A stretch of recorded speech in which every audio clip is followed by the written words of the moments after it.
Well, this should make for an interesting teardown. This is a Husky brand FS/2, basically rugged mobile computer.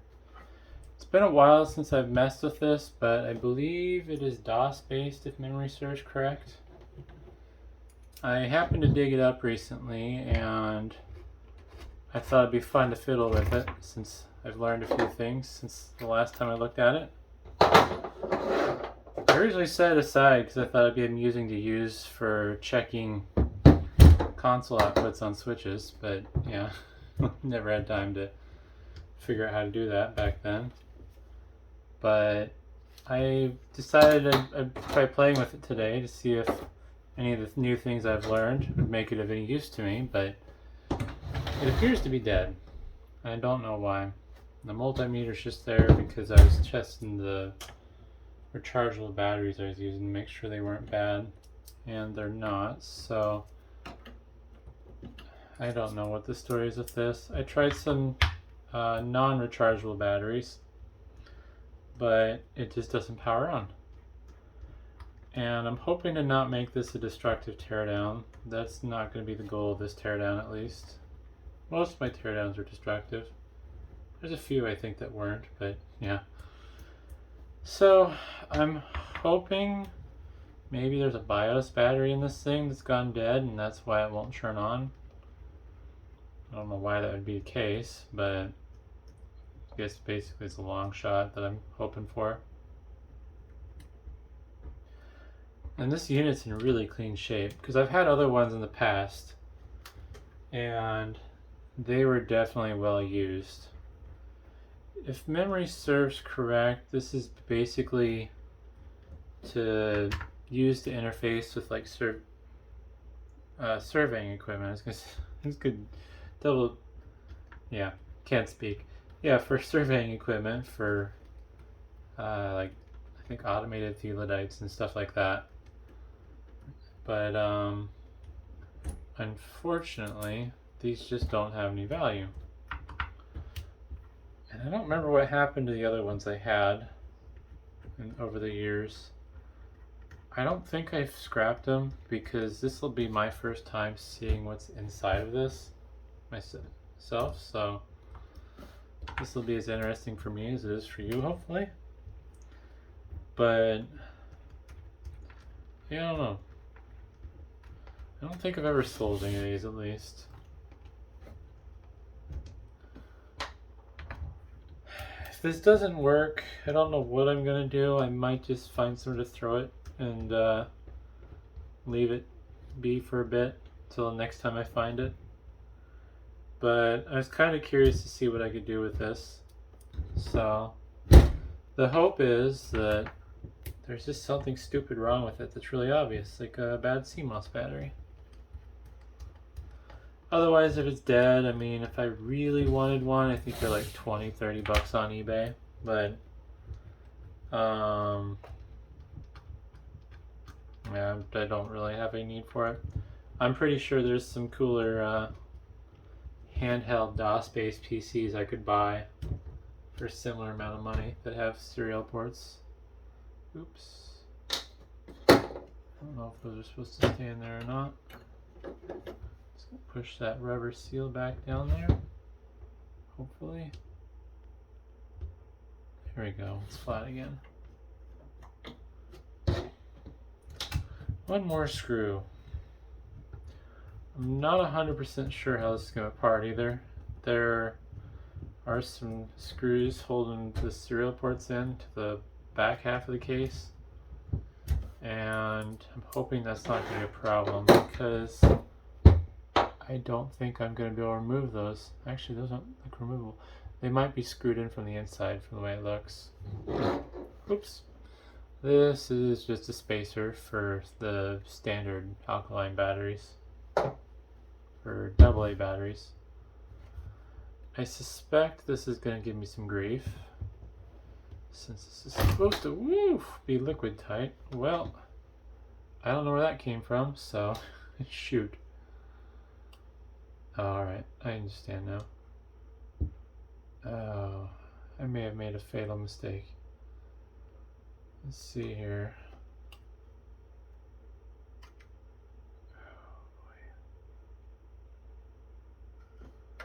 Well, first things first. This goes right here.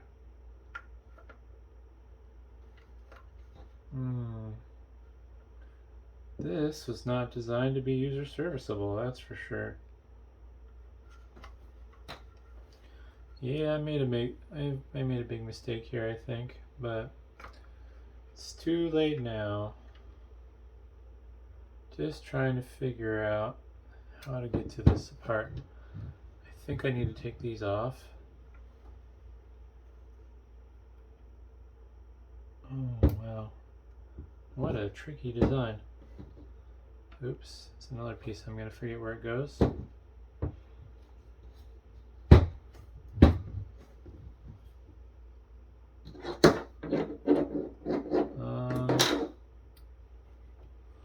So these connectors for the ports are little locking connectors with these little spring-loaded clips.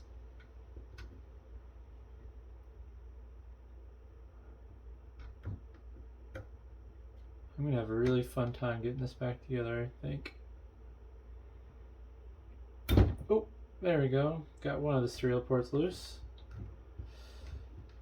You gotta be a little bit careful because there's a flat flex cable coming from the front button assembly. There we go. It's halfway better. Although all these little spacers keep falling off that sit on the PCB that I'm not going to remember where they go.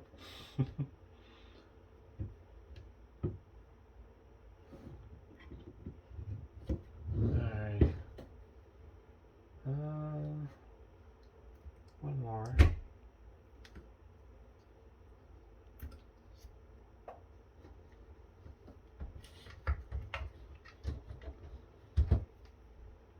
Yeah, this is going to be...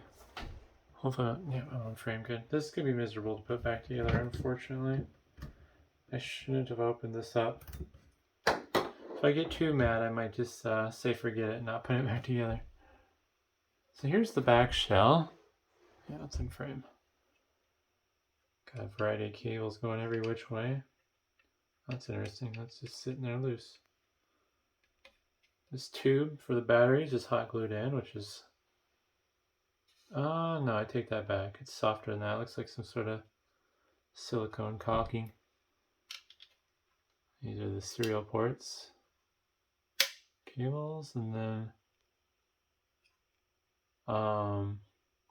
there are charging pins on the back. So those do the charging of the battery. If these have the rechargeable battery option installed. It looks like when I open this up, I disturbed this because it looks like this is glued down like that. Which is interesting because I'm not sure how they put it together without disturbing that. Oh, this gasket is going to be a nightmare to get back together because... Oh, wow. How did they do that? There's no groove. Is the groove on this end? Oh, man. I made a horrible mistake. I don't understand how they got this gasket on.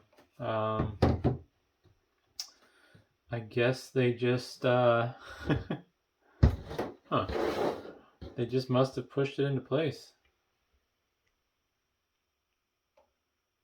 So there's some pieces of tape holding down the front keyboard assembly.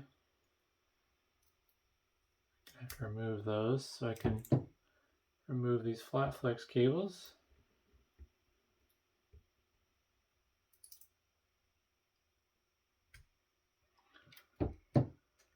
Alright, now to remove the connector.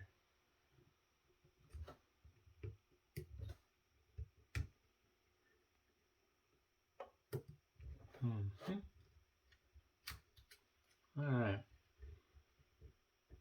Let's save the best for last like usual.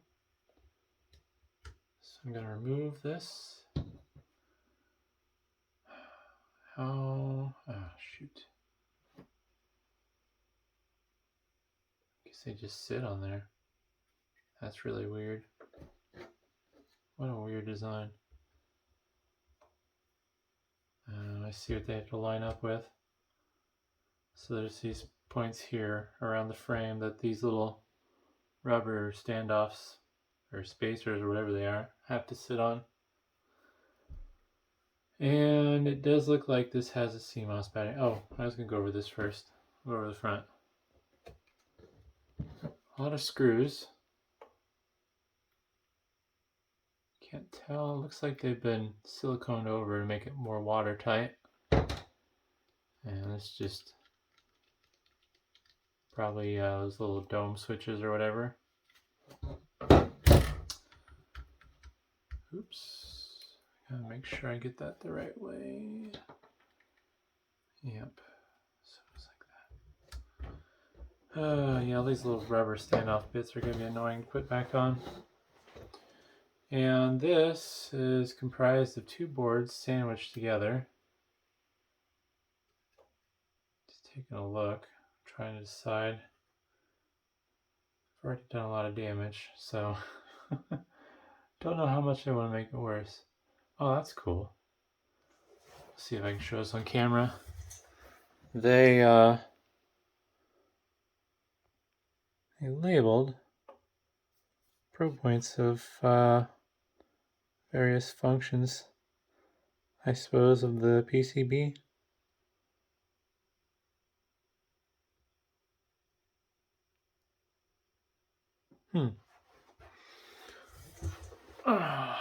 Let's see here. Whoops. Lost another one. Let's just take them all off. Golly. Try and decide what the next step here is. I don't want to take this board off. There's a lot of really interesting chips under there, but these nuts, or the screws, screw all the way through into these nuts.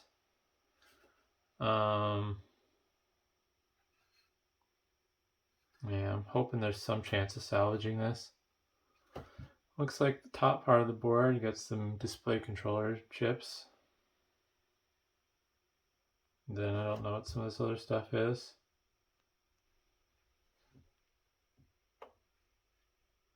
This green bit here appears to be a CMOS battery that's soldered to the board. That's weird. That round bit, I can't figure out what that was. Or is. It looks like a locking washer almost, but it's on the wrong side of the nut. So I think what I'm going to do though is I'm going to probe this battery here. And I have a feeling it's going to be dead. The problem is I don't have any of those batteries. And I don't know what I would do to replace it.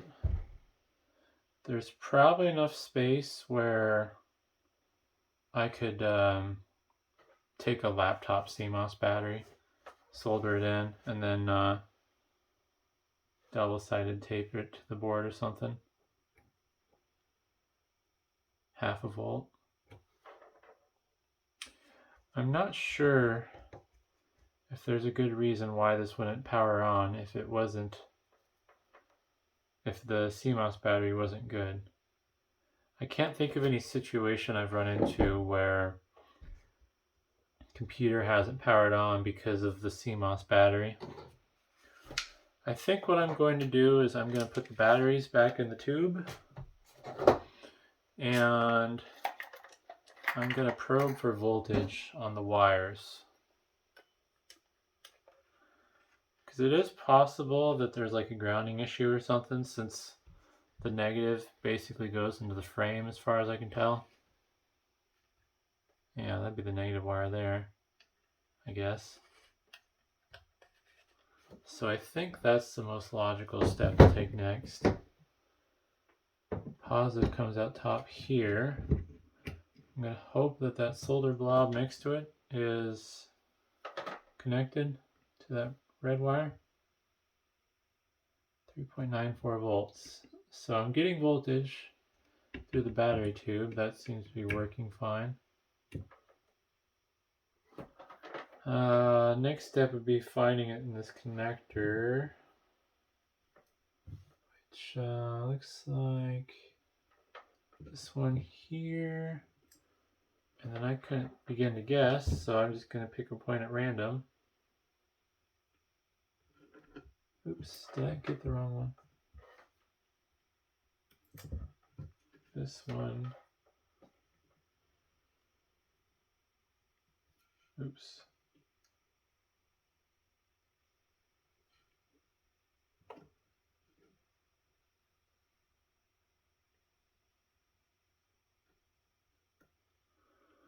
Alright, I need continuity mode to help me out here.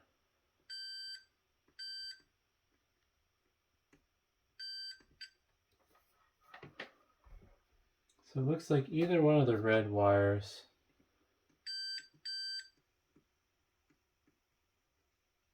Yeah. Does that mean these black wires go to ground?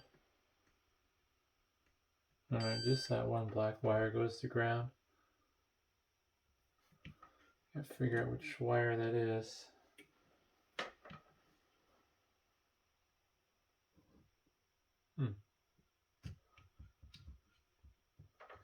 Okay, so this probe point is going to be the ground, and I think the third one in. Oh, in the wrong mode. I don't think the multimeter is showing up in the camera, but nothing I can do about that, unfortunately.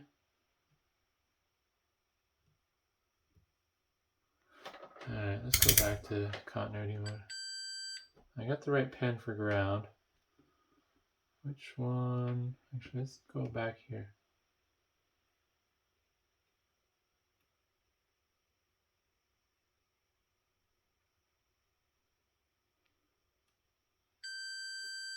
Okay, that's what I need.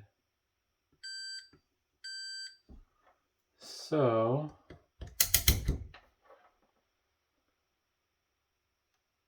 the voltage is going through into this, which is good.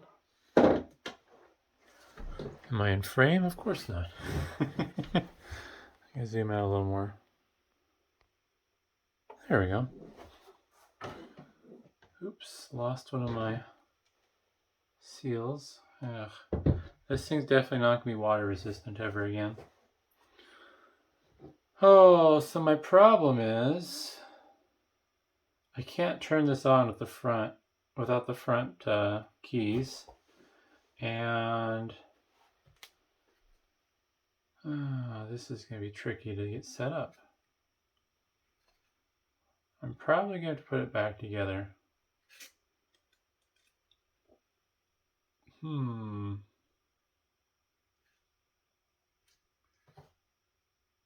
man, there's a mess in there. There's a lot of stuff going on by the battery terminals. I may get nasty with this and cut the tabs off the CMOS battery. Well, shoot, let's see here. I'd say if I was a little bit more... Oh, well that's interesting. I don't think I'm supposed to do that. Huh. Why did it buzz? Well, maybe I shouldn't be plugging stuff into this while the batteries are in.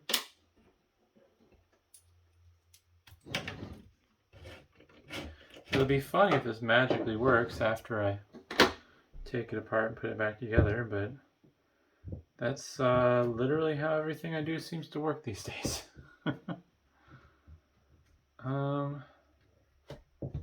Shoot. This is definitely not an easy device to work on. I don't want to take... part of me wants to take this off, but part of me knows if I do that, I'll never get back together. I'm still not even sure how I'm going to navigate this and then these annoying little black spacers standoff things. Oh, I think I need to take this apart.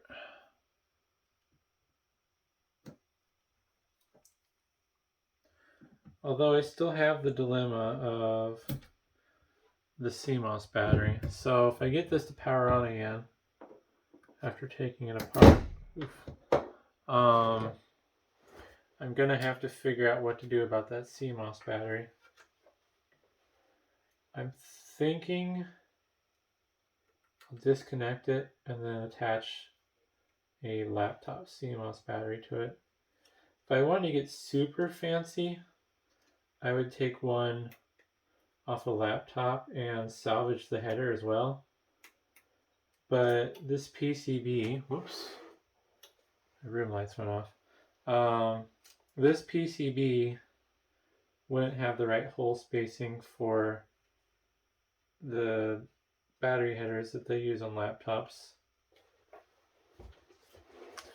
Alright, well, I got the front connected again. And let's just plug this back in, hopefully without damaging anything.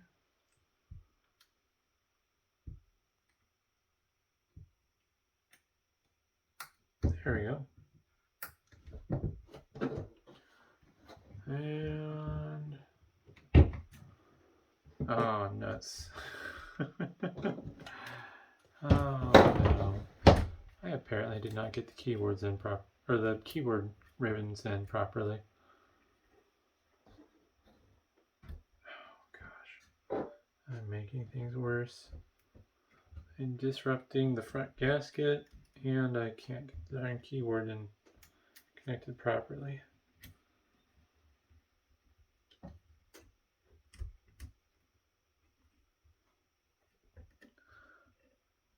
I wish I was a little bit more savvy with this stuff, because it'd be kind of cool to play Doom on this. Be one of those people that plays Doom on things that you're not supposed to.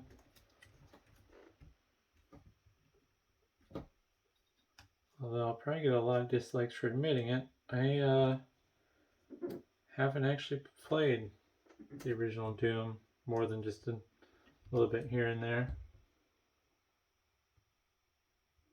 I remember growing up, there was this thrift store that had a bunch of zip disks, and I happened to have a zip drive, so I bought them and had a bunch of games on it, which was cool for me, but they were demos.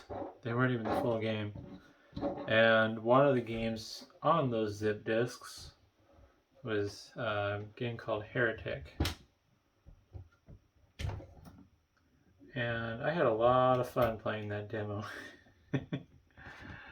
I should find a full copy of the game sometime. I'm sure someone's uploaded it to play it online, but I think it'd be more fun to play the original game on the original hardware.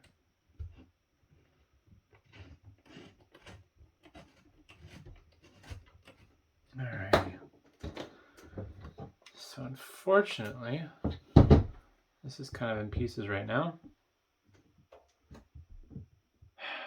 Still dead. I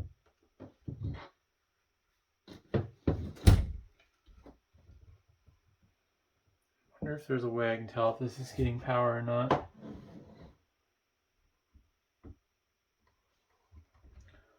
I think that beep I heard earlier when I plugged in the power connector was potentially me shorting something to the frame.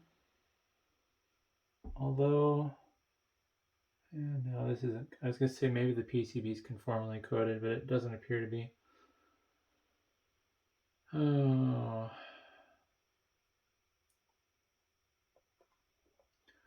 If I can get this to sit without that shutting, I think the next step is to see if I have a good ground connection between something and something else. So this should be grounded, or not. Let me try one of these pads. Oh, that's a ground point, apparently. Oh.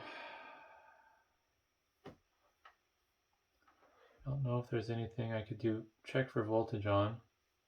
I can't imagine that there'd be any voltage going through this battery. And it's up to a volt now. Could have swore it was half a volt when I tested earlier. can't get to these capacitors without doing something crazy. Kind of wonder why there's a little caution triangle in that one chip.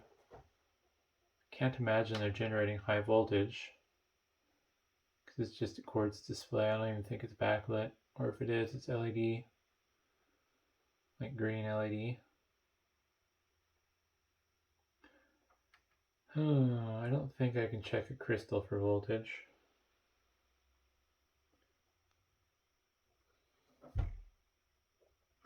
What I probably would have to do is figure out, like, pin out one of these chips, and then if I knew what was ground and what was plus however many volts, I could determine then if there's power getting through the board.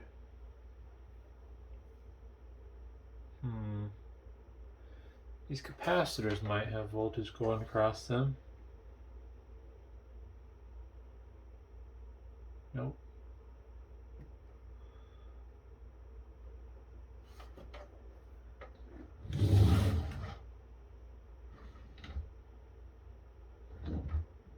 Oops.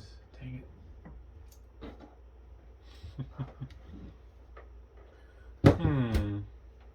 Well, I'm not sure what to do. If there's a way that I could power this on by pushing a button or shorting something out on the board, I would try that, but I don't think there's any external power switches. No voltage on those jumpers.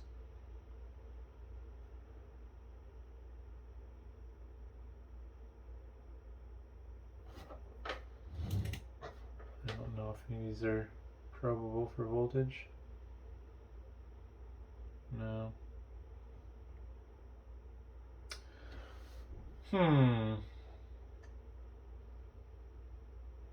It's made to run on 1.5 volt AA batteries, as far as I know, and I'm using 1.2 volt nickel cadmium, or no, I think they're nickel metal hydride batteries. They're currently charged at 1.3 volts, so I'm getting almost 4. So I would assume that it could run at 4 volts. I don't know. I don't have any brand new AA batteries. I just have a bunch of old ones that show that they're 1.5 volts. Which doesn't really mean anything. Just trying to think what point I could probe to check for voltage. Even if there's just standby power, I feel like I should be able to find something here. So I know the battery tube works, and the board that the battery tube connects to is sending power through this cable. This connector, at least on the female side of it, appears to be fine. I just can't think of a good reason why a bad CMOS battery would be preventing this from powering on. But at this point, I think it's the only thing I can try.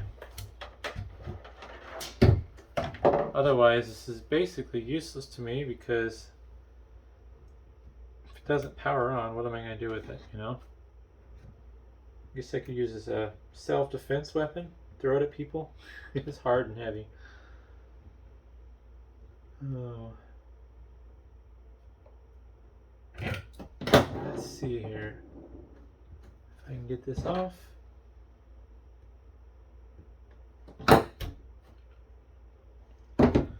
Alright. Really disappointed. I was hoping maybe if I just reseated cables, maybe that was the issue, but definitely never that easy. This gasket is a lost cause at this point. I don't know if I'm going to get that back together. Alright, well, I'm going to take off this PCB here because I'm going to try to see how hard it would be to replace the battery. Bigger.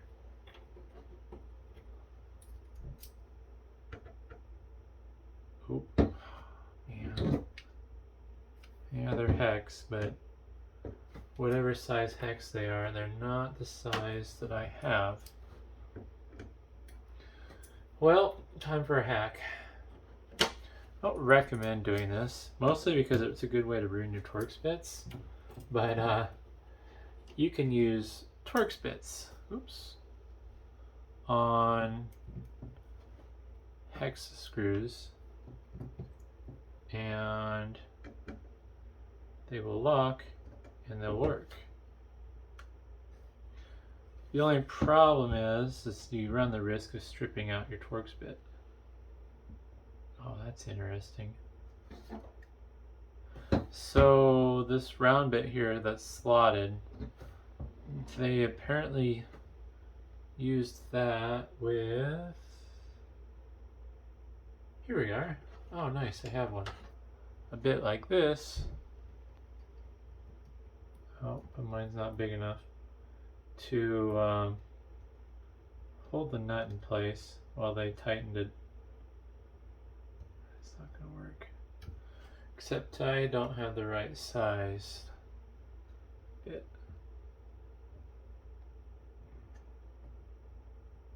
On a positive note, you get to see what's on this other board now, and so do I. On a negative note, this is going to suck to put back together, because I'm making it much more difficult. There's little plastic spacers in between the PCBs. Oh boy. Hopefully this will get some views. I may have to start begging for subscribe and hit the bell and hit the like button. Ouch. I have to find a way, ooh that hurts, to tighten these back down when I put it back together. Luckily, for testing purposes, I don't think I need to screw the boards together. I think the connector will be able to hold itself in place. Alright, last one.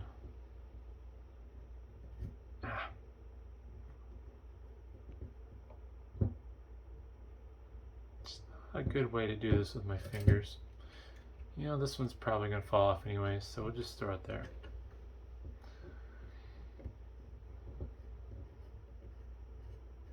Alrighty. There we go.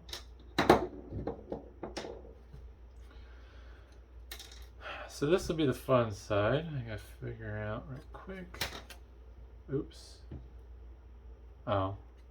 Another plastic cover. This one's covering the ribbon cable for the LCD display, or whatever, quartz display flat flex cable. Alright, there's just the one interconnect here.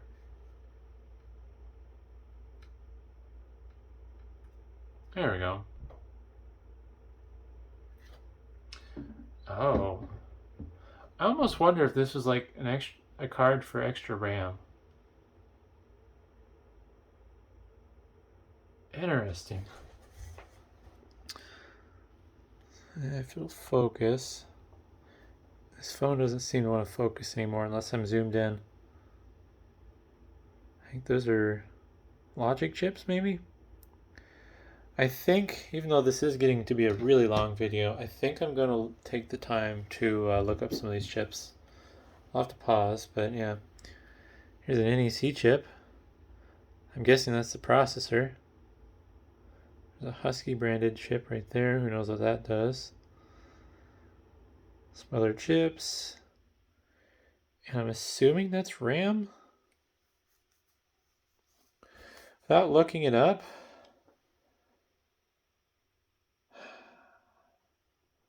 I don't know. I'd be amazed if there's like if this is like the NEC equivalent of a 286. Part number doesn't really seem to indicate that. Could be a possibility. So, but then you got this.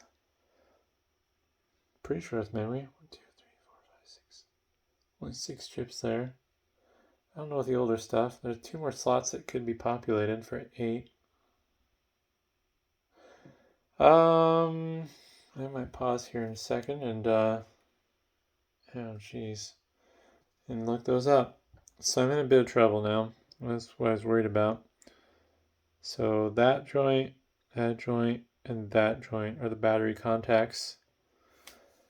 There's no way I'm going to be able to get to that with my soldering iron without doing some damage, because I got a really terrible tip on the soldering iron that I own.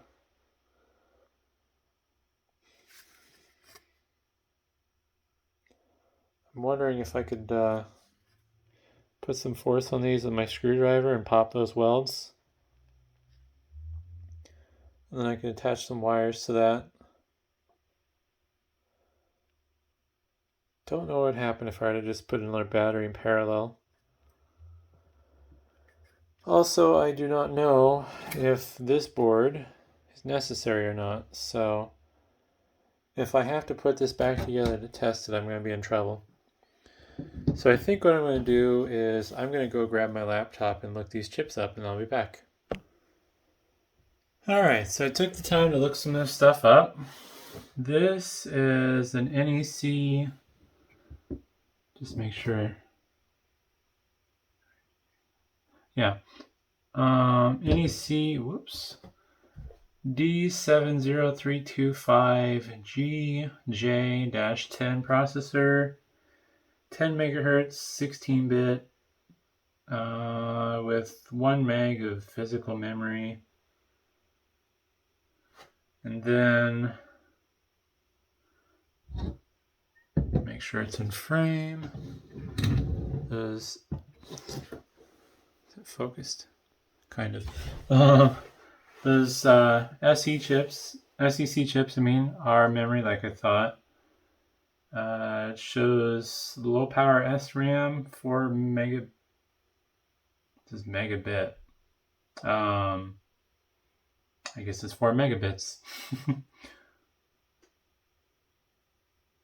And then we got this Texas Instruments chip on the back, which appears to be a serial controller, if I'm understanding correctly. Datasheet calls it an asynchronous communications element. And the last thing that I looked up, I'll hold it I guess, is an AMD branded flash memory. And forgive the shaky hands.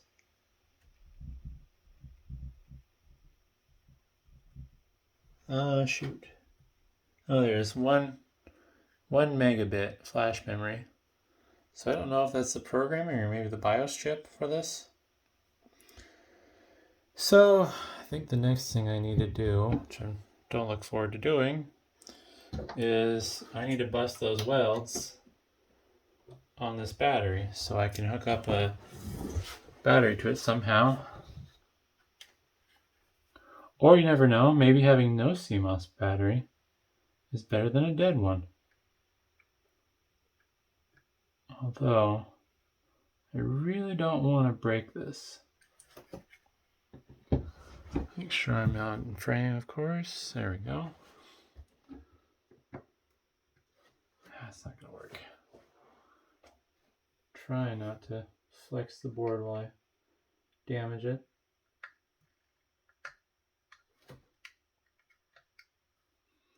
Do it a small bit.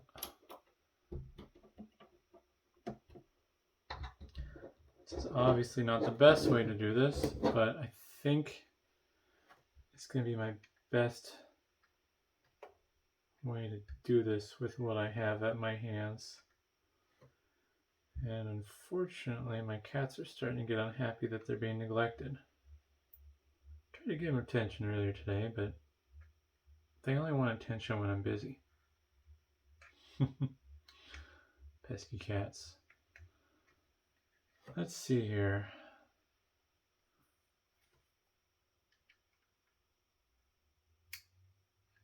Pop that weld. There we go. It's amazing how strong those little tiny spot welds are. And there's the other one. What are the odds that I get the back ones off easily enough? It would be funny if this wasn't a CMOS battery, but considering there was voltage across it, when I had nothing hooked up to it, I'm fairly confident. I have seen, what was it? I think it was Nortel phone systems. They had what was basically their licensing or their product key or whatever it was that they needed to make them work. And they looked like the thickest little button cell battery you've ever seen.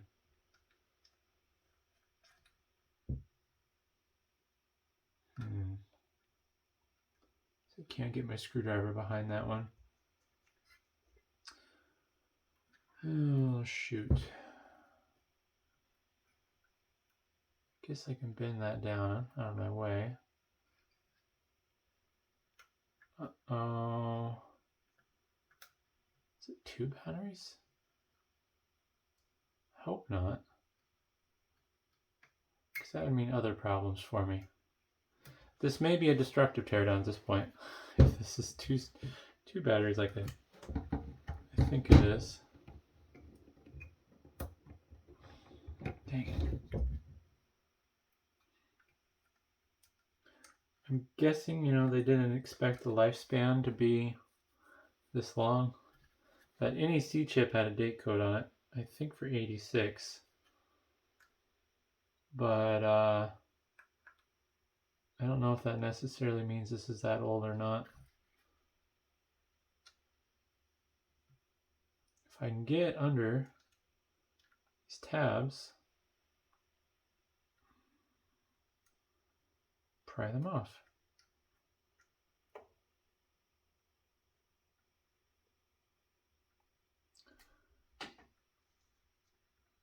Oh, maybe.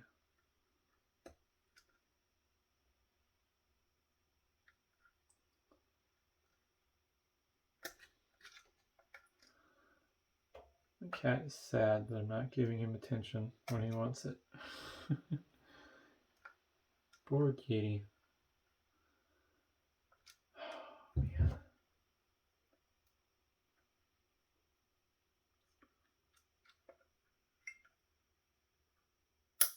Yep, there we go. Got one more off. Other side of it, the tabs. The tabs. Yeah, I guess there's 2 tabs on that side too. So, but they're bigger. And they're sitting flush against the battery, so I kind of have to try to fight with this to, whoops. Oh, come on. Fight with this to get under it. Even though they're just spot welded in the middle. Do I have a razor blade in here still? Nope, I don't.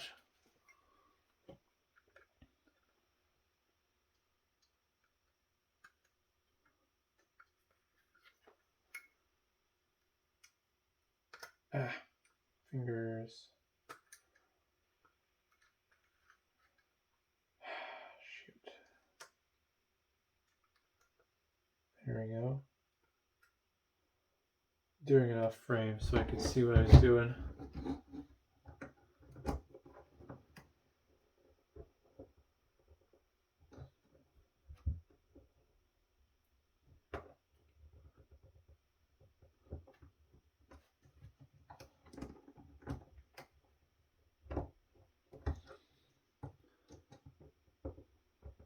There we go.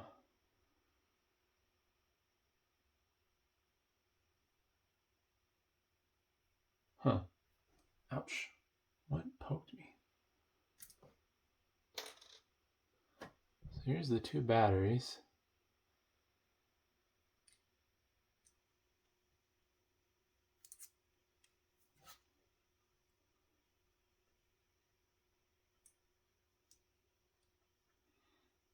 I think the second one appears to be pressed into this cap. I don't know if it's been tack welded or not. The top one was unreadable. Although I am mildly worried.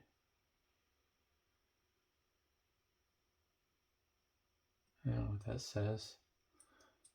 I don't think these are nickel metal hydride.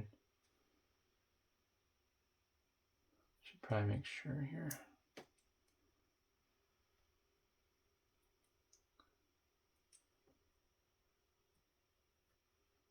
Oh man. I'm not wearing any safety glasses, so hopefully I'm not doing something I'm going to regret. Do it further away from my face, I suppose. I might cut myself is the other possibility.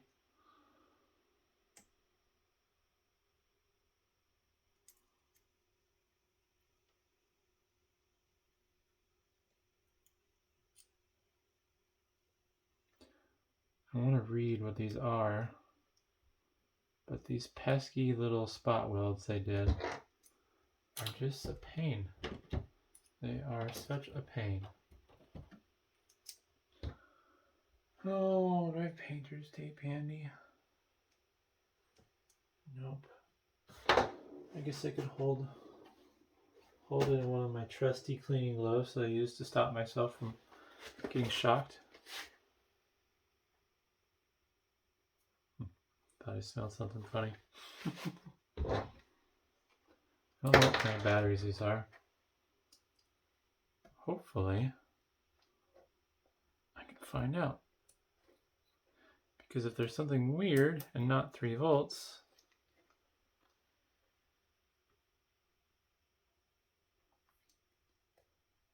there we go. Varta V11H. Let's see what I'm up against here.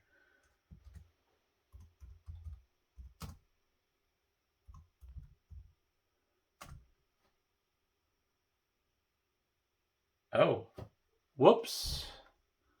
These are nickel metal hydride. What? Well, I goofed. V11H. So the voltage is going up because the batteries are charging. And I might need to wash my hands. I smell a funny vinegar smell, but I don't know why. I will be back.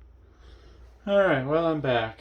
I have officially sodomized that battery. For better or for worse. At this point, man, that kind of sucks. I saved this because I wanted to play with it, but apparently decided to die before that. But I guess what I'm going to do is I'm just going to plug it in. Put it back together and give it power now that I've removed that battery, which may or may not have been dead. I honestly should have known better because this is definitely not uncommon for these older computers to use nickel metal hydride batteries for CMOS. Just wasn't thinking. I even knew that this was basically a vintage PC. But too late now. I done goofed. So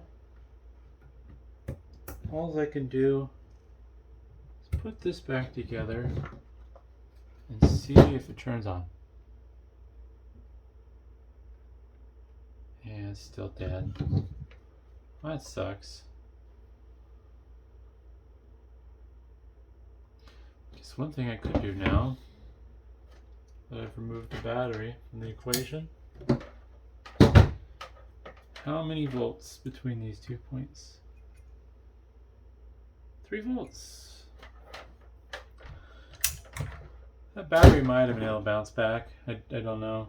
I just assumed it was traditional. Oh, no. I definitely did smell something on my fingers because this little ring has a bunch of liquid in it from the batteries.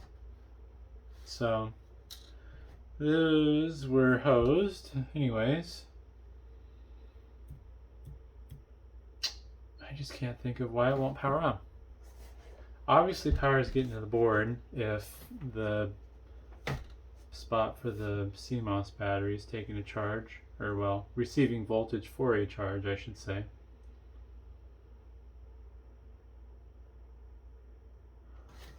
I think rather than wasting your time as the watcher thinking about it, I'm going to pause again and then come back and I guess let you know what my final decision was.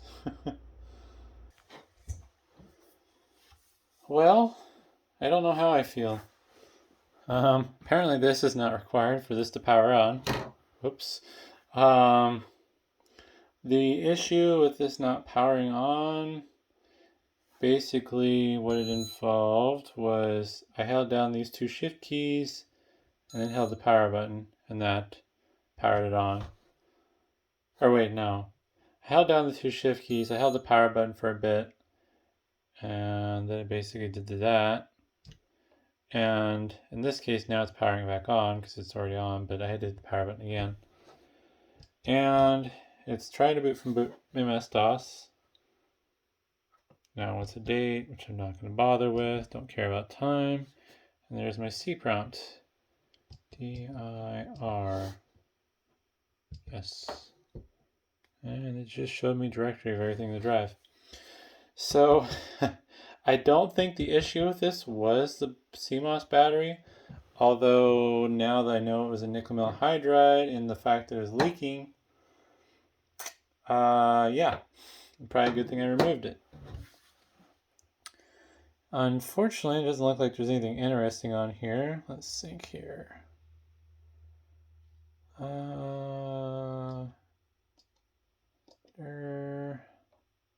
Space / oh, I guess I can't pause. I just have to read really fast.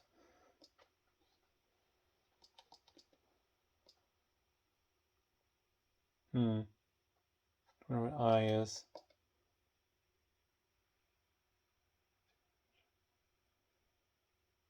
Huh, interesting. Aborted. Be kind of cool to sneak some stuff on here. It's XL. Alright. I wonder, I kind of want to see if I can use this as a switch. Whoops. I don't know what passive means.